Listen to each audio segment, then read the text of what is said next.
quiero recuperar un pedacito de lo que dijo Nicolás Maduro. Ya lo voy a compartir con ustedes. Mientras tanto, le damos la bienvenida a Jairo Libreros, nuestro analista permanente. Jairo, bienvenido, buena tarde. Y Dania, muy buenas tardes. ¿Será que se demora ese fragmento?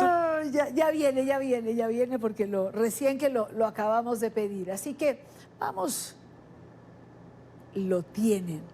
A ver, esto decía Maduro, aunque usted no lo crea. Escuchemos. A mí me resbalan las estupideces que dicen los estúpidos de que yo soy un dictador. Son unos estúpidos los que lo dicen. Me resbala. Es una ofensa al pueblo de Venezuela.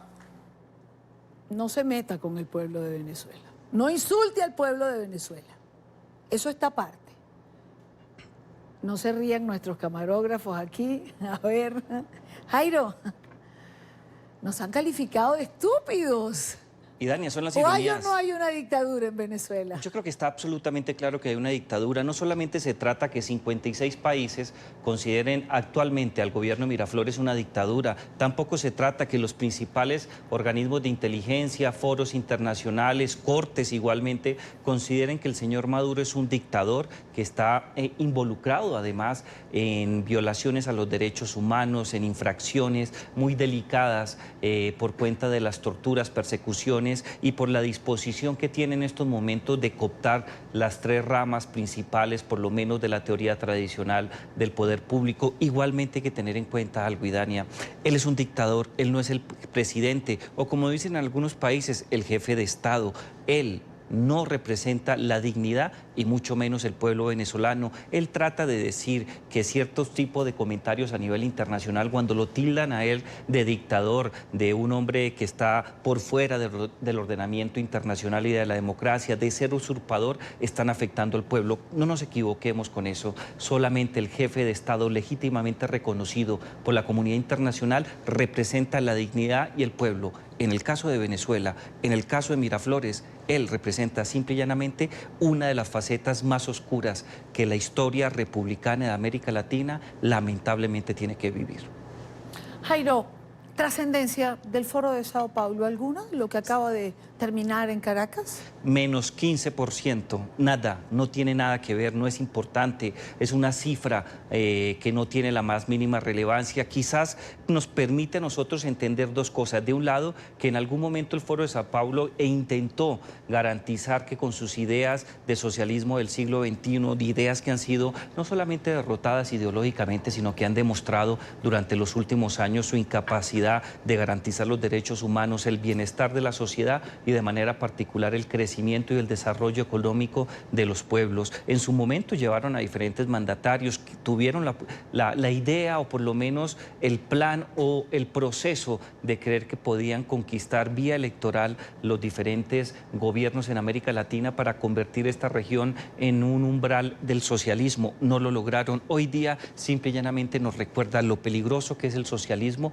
en el caso de América Latina, pero no cualquier socialismo, el socialismo del siglo XXI, esa idea de populismo radical, de utilizar las herramientas de la democracia para acceder al poder y una vez que estás en el poder, desmontar por completo las instituciones liberales de la democracia y apropiarse y empobrecer al Estado, a la sociedad y a cualquier otra persona que se aproxime. El Foro de San Pablo no tiene ninguna importancia, Idania. Lamentablemente costó una cifra muy alta, ¿no? 200 millones de dólares. Eso es una bofetada a los venezolanos que mueren de hambre porque no hay alimentos o porque no los pueden comprar dado la inflación, o a los venezolanos que mueren porque no tienen medicamentos. 200 millones de dólares, ¿no es una grosería? Es una grosería, es una bofetada, pero también demuestra la incapacidad que tiene el dictador Maduro de entender las dimensiones de los problemas sociales que él está conduciendo y que muy seguramente se van a agravar por esta cifra tan importante que señala Idania, pero también por la continuación de un mal gobierno, de un desgreño institucional. Con ese dinero se pueden alimentar a muchos ciudadanos venezolanos, se puede mirar las cosas de una manera diferente y se puede, si es reservado y si tiene claridad y principio de realidad con lo que ocurre, evitar que se consoliden este tipo de situaciones. Es más, Idania, algunos colombianos estuvieron por allá. Yo creo que desde el punto de vista de las decisiones individuales, vaya y venga, la libertad de expresión, afortunadamente las democracias liberales da para todo, pero escuchar a personas de América Latina, colombianos y de otras nacionalidades que apoyan una dictadura, la verdad es muy lamentable y es doloroso también para nosotros los colombianos, porque una cosa es tratar de ocultar el sol con las manos y otra muy diferente es promover un dictador que tiene no solamente pruebas de su interés de torturar y de perseguir a la oposición, sino que destruyó por completo una de las naciones más ricas históricamente de América Latina y del mundo. Peor es escuchar que algunos de los colombianos representantes de la FARC que estuvieron allá dicen que o dijeron que la revolución bolivariana marcó el camino y que ellos harían lo posible porque Colombia fuera como Venezuela. No, y Dania, en Colombia hay muchas particularidades que tienen otros países de la región. Primero, es quizás una de las democracias liberales más sólidas de las últimas décadas en todo el continente. En segundo lugar, el principio liberal, el respeto por la división de poderes, la democracia representativa, el Estado de Derecho, la importancia de las elecciones limpias, amplias, universales, transparentes y el voto secreto y de manera particular las elecciones programadas garantiza que en Colombia cualquier otra ideología puede llegar, algo muy cercano a la izquierda, más al centro y a la derecha, pero ideas totalitarias como el socialismo del siglo XXI o ideas que hacen referencia a lo que se vive en estos momentos en Venezuela no se va a dar aquí en la región por diferentes motivos y particularmente en Colombia, como lo acabo de expresar. Y Dania, muchas personas pueden llegar al poder, pero la institucionalidad colombiana es lo suficientemente robusta para evitar que personas de tinte de derecha con ideas totalitarias o autoritarias se mantengan en el poder. Y para la izquierda es igual. Es más, nosotros estuvimos cerca de mover problemas y mover instituciones. Aquí en Colombia, como ocurrió desde desde el principio de los 90 en Argentina, se instauró la reelección inmediata. Colombia ya echó para atrás eso. Creo que ha sido el único problema que se generó en algún momento y que en mi opinión no debió haberse clausurado. Yo creo que se podía mantener una reelección una sola por 4 años, pero de resto Colombia no tiene esos problemas. La Corte Constitucional ha demostrado que es sólida, que respeta la Constitución y la democracia. Tenemos una clase política que recibe muchas críticas, pero que se renueva constantemente. Pero también tenemos una clase empresarial y una sociedad civil educada, que va a votar a la izquierda o a la derecha, pero no por autoritarios. Ojalá, Jairo, ojalá. Eso hace 20 años atrás pensaban los venezolanos, exactamente lo que tú estás diciendo. Ahora, en México también, y llegó la izquierda. Exacto. Y hasta ahora AMLO, ahí lo tenemos echándole ojo. La comunidad internacional mira mucho esas cosas. Se acaba de aprobar una ley, no tengo el detalle porque lo estaba viendo hace unos minutos, una ley que aprobaría la expropiación en México, pero de eso hablamos después porque hay que investigar qué pasa con eso. Maduro en la clausura del foro insultó al expresidente Uribe, llamó payaso al presidente Duque. Dio la bienvenida a Iván Márquez, como oíamos, y a Jesús Santrich, y el gobierno colombiano respondió. Lo hizo el propio presidente Duque y lo hizo también el canciller Carlos Holmes Trujillo. Veamos. Yo lo que creo es que Nicolás Maduro cada vez se le asoman más las orejas al burro. Aquí lo que estamos viendo no solamente es que él ha albergado terroristas colombianos desde hace muchos años, sino que una vez más ratifica que Venezuela es un santuario para terroristas y para narcotraficantes. Rechazo tajante a ataques de dictador Maduro contra presidente Iván Duque y expresidente Uribe e invitación a Santrich a Venezuela. Son desafíos a la comunidad democrática internacional y confesión de protección a personas buscadas por graves delitos como el narcotráfico. ¿Es Venezuela un santuario de narcotraficantes, del crimen organizado, del terrorismo hoy en día? Y Dania, la gran mayoría de naciones en América Latina, pero las europeas y los estados de América del Norte consideran en estos momentos un santuario a Venezuela de actividades ilícitas, actividades terroristas y otro tipo de afectaciones al orden internacional. Para ir quizás de los casos más extremos hay que tener en cuenta que en estos momentos en Venezuela están personas que tienen circular roja y que hacen parte del grupo terrorista Hezbollah, quizás una de las células más letales que afecta no solamente a la democracia, sino que persigue cualquier cosa que piense completamente diferente a ellos. Pero también desde hace muchos años se encontraba hasta la negociación del acuerdo de paz en Colombia un grupo muy importante de las FARC.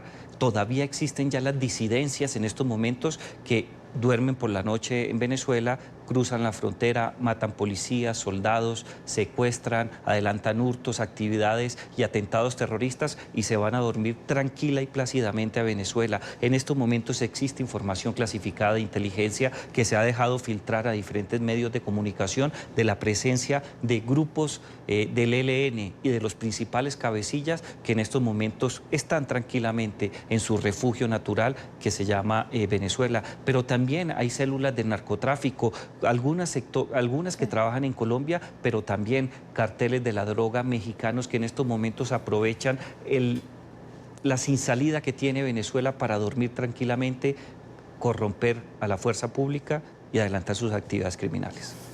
Jairo, dejemos a Venezuela y a Colombia y entremos en Perú. No quiero dejar de conversar contigo este tema. El presidente Vizcarra ha propuesto un adelanto de elecciones. Elecciones generales, incluyendo el Congreso. Sí. ¿Tu opinión sorprendió Vizcarra con esta propuesta? No, yo creo que se veía venir. Hay que tener en cuenta que Vizcarra ha logrado no solamente darle cierto equilibrio a la silla presidencial, sino de manera particular mostrar las incoherencias de la clase política que tiene asiento en el Congreso de la República, de su incapacidad de reinventarse, de manera particular su capacidad de asumir las consecuencias de su falta de control político y en algunos casos complicidad frente a acciones relacionadas con la corrupción de Odebrecht. Él busca recortarse un año su mandato, revocar por completo el Congreso y que sea mediante una ley aprobada en ese mismo Congreso y refrendada públicamente, tener la oportunidad de cambiar la cara política que en estos momentos padece Perú. Sin embargo, también hay que destacar que desde el punto de vista de la aplicación de la justicia, hoy día Perú está dando una lección muy importante. Los últimos mandatarios, desde Alejandro Toledo hasta Pedro Pablo Kuczynski, se encuentran por fuera del poder. Algunos en la cárcel, otro se suicidó, otros tienen una situación muy crítica y difícilmente van a salir adelante. Perú es un país que está demostrando dignidad frente a la necesidad del ejercicio pulcro del poder. Claro, lo que leí y lo que he visto es que también muchos representantes al Congreso le dicen, perfecto, hagamos elecciones generales, Vizcarra le está proponiendo para el próximo año, pero renuncia ahora y vamos todos, porque quedarse en el poder, mucha gente sostiene que él va a presentarse como candidato, es también cierta ventaja, ¿no? Yo creo que son gritos que muy entendibles de una clase política que es tildada de corrupta. Hay que tener en cuenta que la Constitución le prohíbe a Vizcarra presentarse nuevamente a reelección. Lo mismo le ocurre a los congresistas y muy seguramente en el trámite va a quedar muy poco tiempo. Lo que sabemos del proyecto de ley por la información que entregó la Casa de Gobierno de Perú es que las elecciones se adelantarían el segundo domingo de abril del próximo año y se posesionarían el 28 de julio del próximo año. O sea, no hay espacio para el que tenga eso. Y en segundo lugar, el Congreso de la República no tiene la facultad de pedirle la salida al presidente. Pues es noticia en desarrollo porque esto va a traer, por supuesto, confrontación, polémica en los próximos días en Perú y nosotros estaremos aquí para hablarles de ello. Jairo, como siempre, gracias por acompañarnos. Si pasa algo, nos vemos antes y no el próximo lunes. Así será.